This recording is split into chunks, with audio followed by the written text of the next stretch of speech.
जय हिंद दोस्तों, मैं राहुल कुमार अपने इस चैनल राहुल आज सेकेंडवी पर आप लोग का फिर से स्वागत करता हूं।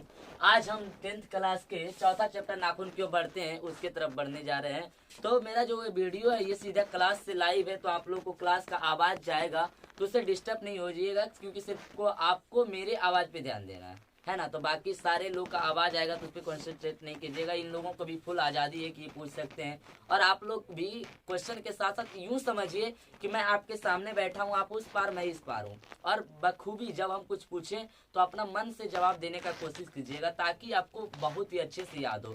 तो चलिए हम चौथा चैप्टर का पहले लेखक परिचय के बारे में जान लेते हैं कि नाखून क्यों बढ़ते हैं। नाखून क्यों बढ़ते हैं, इसके लेखक कौन है। तो देखिए, जो नाखून होता है ये बढ़ता है और इसको हम बार बार काटते हैं। तो इसका एक ट्रिक है कि इस नाखून को हम 1000 बार भी काटते हैं फिर भी बढ़ता है, 1000 बार भी काटते हैं फिर भी बढ़ता है। इसलिए इसका लेखक जो है वो हजारी प्रसाद द्विवेदी है। कौन है? हजारी प्रसाद द्विवेदी। चलिए अगला कहते हैं कि नाखून जो है, नाखून को लड़कियों लोग जो है नाखून को ललता, जिसको आप नेल पॉलिश कहते हैं, उसका हिंदी में ललता भी कहते हैं। ललता से लाल रंग से रंगता है, तो इसलिए ललता से इसका आता है ललित निबंध। तो पूछेगा कि नाखून क्यों बढ़ते हैं, ये क्या है, तो ये एक ललित निबंध है। क्या है? ललित निबंध है। तो चलिए, ये नाखून क्यों बढ़ते हैं, ये ललित निबंध हो गया। इसका लेखक जो हजारी प्रसाद द्विवेदी जी हैं। हजारी प्रसाद द्विवेदी का जन्म 1907 छपरा बलिया उत्तर प्रदेश में हुआ। यानी कि 1907 ईस्वी को छपरा बलिया उत्तर प्रदेश राज्य के छपरा जिला में इनका जन्म हुआ है। इनका तो हजारी प्रसाद द्विवेदी जी का। हजारी प्रसाद द्विवेदी का मृत्यु 1979 ईस्वी में दिल्ली में हुआ। कहाँ हुआ? दिल्ली में। कहाँ हुआ? तो दिल्ली में।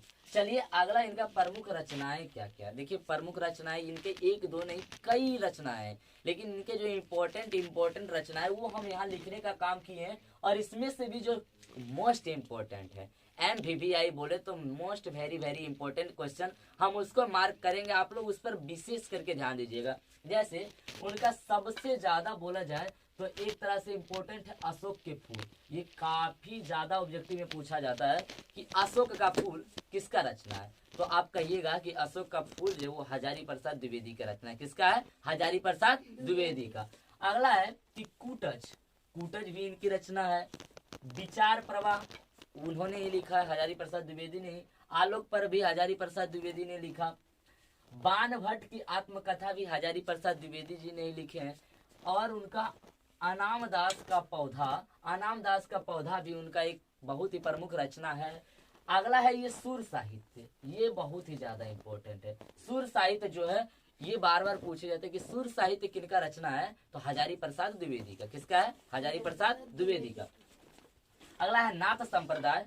नाथ संप्रदाय भी हजारी प्रसाद द्विवेदी का एक रचना है। फिर आता है हिंदी साहित्य की भूमिका। हिंदी साहित्य की भूमिका। अगला है पृथ्वीराज रासो। पृथ्वीराज रासो, और उनको जो है सबसे ज्यादा आपको देखिए इसमें VVI कौन है। पहला तो ये देख लीजिए अशोक के फूल। अशोक के फूल बहुत ज्यादा ऑब्जेक्टिव में पूछा जाता है कि अशोक के फूल कौन रचना है। फिर आता है आलोक पर्व, कि आलोक पर्व किसकी रचना है, और ये एक विशेष करके खास रचना है हजारी प्रसाद द्विवेदी का, जिसका हम चर्चा करेंगे आगे। तो आलोक पर्व भी उनका रचना है। बाण भट्ट की आत्मकथा देख लीजिएगा, और फिर देख लीजिएगा सुर साहित्य। ये 4-5 जो है बहुत ही ज्यादा इंपॉर्टेंट है VVI के दृष्टिकोण से। ये सब्जेक्टिव में कभी ना पूछा गया है ना पूछे जाएगा कि अशोक के फूल किसका रचना है, चाहे आलोक का पर्व किसका रचना है। ये ऑब्जेक्टिव के लिए इंपॉर्टेंट है, और ऑब्जेक्टिव पर जिसका कमांड हो गया वो बिहार बोर्ड के नस्ते नाबूद कर देगा, लेकिन ऑब्जेक्टिव पर कमांड होना चाहिए। तो आपको ऑब्जेक्टिव 4-5 बता दिए। और एक बहुत ही ज्यादा इंपॉर्टेंट आप बोल सकते हैं ऑब्जेक्टिव के नजरिए से कि हजारी प्रसाद द्विवेदी ने पत्रिका का संपादक किया, तो उनका सबसे प्रसिद्ध पत्रिका जो था वो विश्व भारती पत्रिका रही। ये भी बहुत ज्यादा VVI क्वेश्चन है कि विश्व भारती पत्रिका का संपादन किसने किया, तो हजारी प्रसाद द्विवेदी ने। किसने किया? हजारी प्रसाद द्विवेदी ने। और विश्व भारती पत्रिका का दूसरा नाम शांति निकेतन है। क्या है? शांति निकेतन। हजारी प्रसाद द्विवेदी ने ही शांति निकेतन और विश्व भारती पत्रिका दोनों एक ही है, उसका दूसरा नाम है। इन दोनों का संपादन किया है। अगला है कि इनको पुरस्कार कौन कौन से मिला है। तो देखिए हजारी प्रसाद द्विवेदी को साहित्य अकादमी पुरस्कार मिला, तो आपको क्वेश्चन कुछ इस तरह से पूछेगा। ये नहीं पूछेगा कि साहित्य अकादमी पुरस्कार किसको मिला, बहुत को मिल चुका है, लेकिन ये जरूर पूछ देगा कि साहित्य अकादमी पुरस्कार हजारी प्रसाद द्विवेदी को किस रचना के लिए मिला था। तो उनको आलोक के जो पर्व है इसके लिए उनको साहित्य का पुरस्कार मिला था, साहित्य अकादमी पुरस्कार। अगला है कि हजारी प्रसाद द्विवेदी को पद्म भूषण का भी सम्मान मिला भारत सरकार के द्वारा, इंडिया गवर्नमेंट के द्वारा इनको पद्म भूषण का भी सम्मान मिला। इनको डी लिट की भी उपाधि मिली है, हजारी प्रसाद द्विवेदी को डी लिट की भी उपाधि मिली। तो इसके साथ आपका लेखक परिचय समाप्त हुआ। आप लेखक परिचय का स्क्रीनशॉट ले लीजिए, फिर हम अगले स्लाइड में आपके कहानी परिचय को लेकर उपस्थित होंगे। तो आप लोग इसका तब तक स्लाइड लीजिए, मैं साइड हो जाता हूँ। ये आशा करते हैं कि आप लोग स्क्रीनशॉट ले लिए होंगे। अब हम दूसरे स्लाइड की तरफ बढ़ते हैं और ये कहानी परिचय है। लेखक परिचय तो हमारा हो गया था, कहानी परिचय ये है कि देखिए फिगर देख के हंसना नहीं है ना, ये लेखक की पुत्री है। कौन है? पुत्री मतलब बेटी होता है, आप लोग को पता होगा, बेटी है ना। फिगर थोड़ा फनी है। और ये लेखक है, इनको पिता बना लेते हैं, पिता। तो लेखक की पुत्री जो है वो बच्ची, और बच्चा लोग ना कभी कभी ऐसा क्वेश्चन पूछ देता है जो कि मतलब समझ के परे है। आप जा रहे हैं, चलते चलते पूछ दिया कि अच्छा बताइए आदमी खाना क्यों खाते हैं। अब बताइए इसका कोई आंसर है? कोई आंसर नहीं।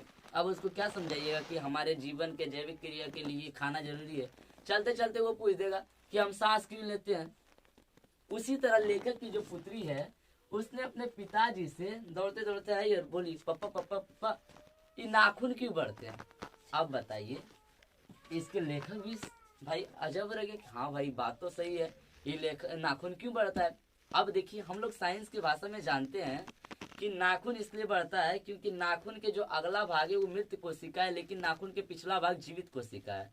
लेकिन नाखून का जब अगला भाग काटते हैं हमको दर्द नहीं होता है। क्यों नहीं होता है? क्योंकि ये मृत कोशिका है। मृत कोशिका को काटने के बाद दर्द नहीं होता, जैसे बाल या नाखून, इसको काटने के बाद दर्द नहीं है। लेकिन नाखून मृत कोशिका के जैसे ही आगे का नाखून कट जाता है, देखिए फिर आपको दर्द होता है, क्योंकि ये जीवित कोशिका है। और जीवित कोशिका हमेशा अपना विस्तार चाहती है, यानी कि अपने आकार को बढ़ाना चाहती है। तो पीछे से जब आगे ठेलता है तो ये मृत कोशिका आगे बढ़ता है, इसलिए मृत कोशिका को काट देते हैं।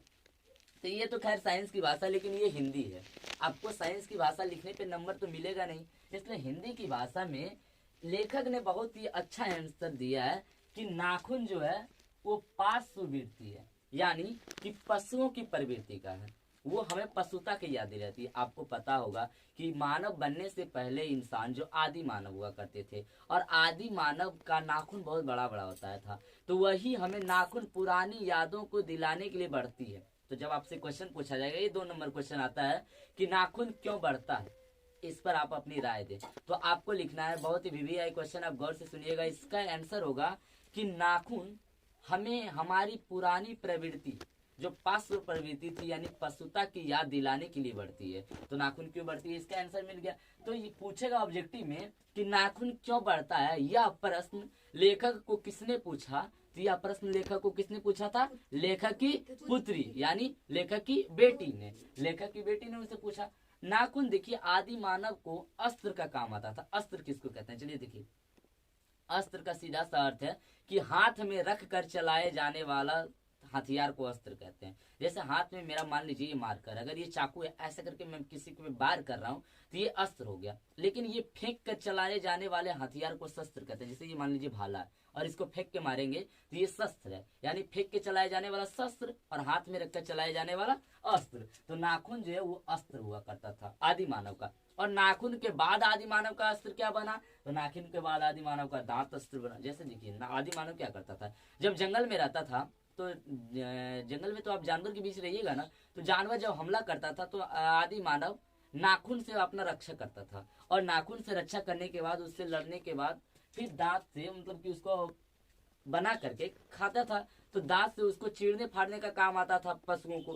तो इसलिए नाखून जो है, नाखून के बाद दांत जो है वो आदि मानव का सबसे पसंदीदा अस्त्र बना। फिर क्या है, मानव जो था पहले आदि मानव था। तो पूछेगा मानव पहले क्या था, तो मानव पहले आदि मानव था। आदि मानव का संधि विच्छेद करके देखिए तो आदि जो मानव होता है, आदि मतलब होता है पुराना, और मानव मतलब होता है व्यक्ति, यानी पुराने किस्म का व्यक्ति जो पुराने सभ्यता में रह रहा था, उसको हम आदि मानव कहते हैं। अगला है कि नाखून के बारे में जब लेखक वर्णन कर रहे थे तो उन्होंने बेटी को समझाया कि बेटी देखिए, बच्चा को आप नॉर्मली भाषा में जितना समझाइए उतना समझती है। तो उन्होंने बोला कि बेटी नाखून जो है वो बेलज है, निर्लज और बेहया है, इसको कितनों भगा दो। बेलज निर्लज बेहया किसको कहते हैं? उस आपके घर मानिए कोई आया, आप डांट के भगा दिए, फिर भी वो आ गया, फिर भगा दिए, फिर भी आ गया, तो उसको कहते हैं बेलज आदमी।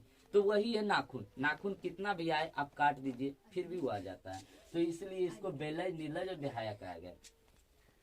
अगला क्वेश्चन है, इसी कहानी में है कि दधीची मुनि, पहले की पुराने के युग जमाना में ऐसा ही हुआ करता था, अस्त्र शस्त्र बनाने के लिए हड्डियों का प्रयोग किया जाता था, नाखून का। तो उसी टाइम है कि दधीची मुनि के हड्डी से, दधीची मुनि का जो शरीर का हड्डी है उससे इंद्र का वज्र बना हुआ है। इंद्र भगवान का जो वज्र है हाथ में वो दधीची मुनि के हड्डी से बना हुआ है। तो पूछेगा कि इंद्र का वज्र किससे बना है? तो दधीची मुनि के हड्डी से। और इसको घुरा के भी पूछ सकता था कि दधीची मुनि के हड्डी से क्या बना है? तो इंद्र का वज्र बना है। अगला है, ये सबसे इंपॉर्टेंट है, ये व्याख्या करने के लिए आपको दे सकता है। और ध्यान रखिए, कोई भी चीज अगर व्याख्या करने के लिए दे तो उसका मेन की पॉइंट है, आपको जो लिखना ही लिखना है। व्याख्या करने के लिए दे तो आपको लिखना है कि प्रस्तुत पंक्तियां हमारे पाठ्य पुस्तक गोधूली भाग 2 से ली गई है। प्रस्तुत पंक्तियां इस कहानी से, जिस कहानी का हो, इस कहानी या इस कविता से ली गई है। इसके रचयिता जो भी हो, फलना चिन्ना जो भी हो, मतलब उसका नाम लिख देना। ये है प्रस्तुत पंक्तियां के माध्यम से कवि या कवियत्री कहना चाहते हैं कि, या कहानीकार कहना चाहते हैं कि, जैसे इसका देखिए क्या है कि सब पुराने अच्छे नहीं होते, सब नए खराब नहीं होते। इसके माध्यम से लेखक बहुत गहनता से समझाई बेटी को कि जितना भी सब चीज पुराना हो जाता है वो खराब नहीं होता है। बहुत ऐसा चीज है जो खराब नहीं होता, लेकिन बहुत ऐसा चीज भी है कि और जो नया आता है सारे खराब नहीं होते हैं। बहुत सा पुराना अच्छा नहीं होता। जैसे मान लीजिए नाखून हमारे पुराने हैं, ये बढ़ जाते हैं तो ये खराब ही हो गया ना, क्योंकि सारे पुराने अच्छे नहीं होते हैं। अगर इसको नहीं काटेंगे तो इसके अंदर जर्म्स हो जाएगा, बैक्टीरिया, ना जाने कितनी गंदगी होगी, वो हमारे पेट के रास्ते, मुंह के रास्ते पेट में जाएगी, जिससे बीमारियां फैलेगी। तो सब पुराने अच्छे नहीं होते, यानी कि जितने भी पुराने, जैसे आप टीचर पे एग्जांपल ले लीजिए, हमारे आसपास इर्द गिर्द ना जाने कितने शिक्षक संस्थान है और कितने भी इंस्टीट्यूट खुला है, लेकिन क्या आप जानते हैं कि सारे पुराने अच्छे नहीं होते। बहुत से ऐसे टीचर हैं जो कई वर्षों से पढ़ा रहे हैं, महीने नहीं कई वर्षों से पढ़ा रहे हैं, लेकिन क्या वो अच्छे हैं? नहीं, सभी पुराने अच्छे नहीं है। यानी कि मजबूरी में लोग उनके पास पढ़ रहे हैं, उनके पास व्यवस्था नहीं है, इसलिए कहा गया कि सब पुराने अच्छे नहीं होते और सब नए खराब नहीं होते। ये नहीं कि कोई नया कोचिंग संस्थान खुला है या कोई नया इंस्टीट्यूट खुला है तो वो खराब होगा क्योंकि नया खुला है, ऐसा नहीं है। सभी पुराने अच्छे नहीं होते और सभी नए खराब नहीं होते। हो सकता है कि वो जो न्यू खुला है उसके पास कुछ नया एक्सपीरियंस हो। सेम कहानी में समझाया गया है कि नाखून जो है वो पुराना प्रवृत्ति का है, इसलिए ये कभी भी अच्छा नहीं हो सकता, ये खराब है। और जो नया प्रवृत्ति आ रहा है हम वो ये नहीं कह सकते खराब है। तो नया प्रवृत्ति हमारा है नाखून को काटना और पुराना प्रवृत्ति था हमारा नाखून को बढ़ाना। तो पुराना प्रवृत्ति खराब है कि नाखून बढ़ाना गलत है, और नया प्रवृत्ति सही है, नाखून काटना सही है। तो ये व्याख्या हो गया। आपका जो इम्पोर्टेंट क्वेश्चन है वो इम्पोर्टेंट क्वेश्चन जो है वो मेन बात ये 2 है, VVI क्वेश्चन है। आप लोग इसको बहुत ही अच्छा से कर लीजिएगा। मैं इसका क्वेश्चन आंसर भी जस्ट करवा देता हूँ, मुंह से आप लोग लिख लीजिएगा। क्या गया है कि क्या याद दिलाती है, यानी जो नाखून है वो हमें क्या याद दिलाती है? तो नाखून हमें अपने पार्श्व प्रवृत्ति और अपने पुराने जीवन को याद दिलाती है कि कैसे हम पहले आदि मानव हुआ करते थे, धीरे धीरे हम मानव बढ़े हैं। तो नाखून जो है वो हमें पुरानी सभ्यता की याद दिलाती है। तो हम नाखून हमें पुरानी सभ्यता की याद दिलाने के लिए बढ़ती है। ये आपका क्वेश्चन आंसर हो जाएगा। फिर है कि क्यों काटते हैं, यानी नाखून को हम क्यों काटते हैं? तो नाखून को हम इसलिए काटते हैं क्योंकि हम पशुता भरी जीवन से अब मानवता भरी जीवन में आ चुके हैं। यानी कि हम पुराने सभ्यता को छोड़कर एक नई सभ्यता में प्रवेश कर चुके हैं, जहाँ कि हमें नाखून काटना एक सहज और सुविधाजनक काम है, क्योंकि नाखून से हमें ना जाने कई सारी त्रुटियां होती है, इसलिए हम नाखून को काटते हैं। इसलिए क्यों काटते हैं?